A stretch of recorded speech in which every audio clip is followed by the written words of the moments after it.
2, Bobby had escaped long before Kim, joining the army in a desperate attempt to get out of Dodge.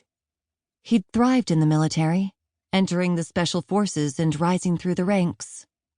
Speaking of godforsaken hellholes, Bobby had seen quite a few. He was probably stuck in one right now. Kim's estimation of which family members were present proved correct when she glanced at the porch. Brothers 1, 4, and 5 leaned on the railing and smirked as she fought her way out of the car. Jabbing a fire engine red spike heel at the nearest dancing Dalmatian, she waved her purse at another and ordered, "Get!" While Dalmatians were known for their polite and aloof manner with strangers, once they recognized a friend, they could be as welcoming as any puppy. When Kim had left, Bear and Bull, their names tributes to her brother's favorite sports teams, quaintly known as Da Bears and Da Bulls in local lingo, had been puppies. They must have amazing memories, or maybe amazing noses, to remember her for so long. At any rate, her attempts to disperse the dogs only caused them to prance faster, wiggle harder, jump higher. Her brothers laughed. 8 years hadn't changed them. They'd never been much good for anything beyond torment. She made the mistake of glowering at the men and taking her attention off the dogs. Bear promptly placed his manure-encrusted paws on her shoulders. Since it was Kim's misfortune to stand under 5 feet tall, her 4-inch heels only allowed the animal to kiss her on the mouth rather than the forehead. He needed a tic-tac in the worst way. Bull took the opportunity to rub his ice-cold, slimy nose across the back of her sheer stockings. Ah! She shoved at one and sidled away from the other. Unabashed, they trotted toward the barn, tongues lolling with idiotic doggy joy.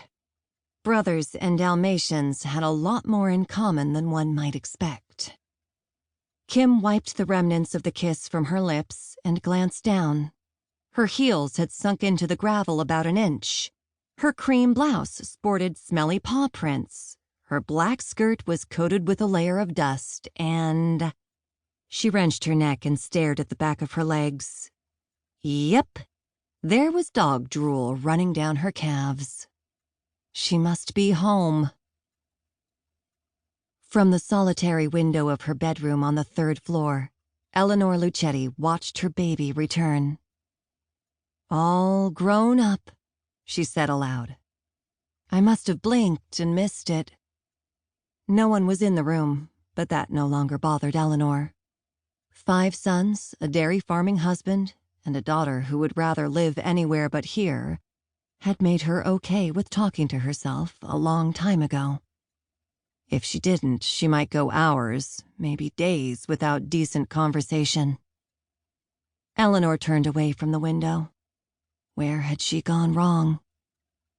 Shaking her head, she continued to sort the socks spread across the bed.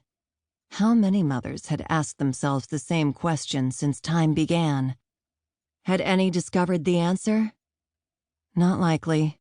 Children were a mystery, and children like Kim more so than most. When Eleanor had finally born a daughter, she'd been so excited. At last, another female in the house, pink instead of blue, quiet instead of loud, gentle instead of rough.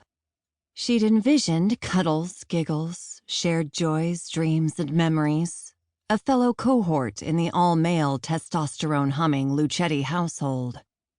However, Kim had never behaved as expected. Eleanor loved her daughter, but she did not understand her.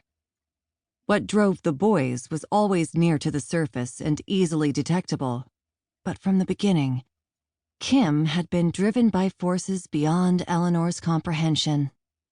Her brilliant mind, lofty ambitions, and restless nature had proved too much for her own or anyone else's good.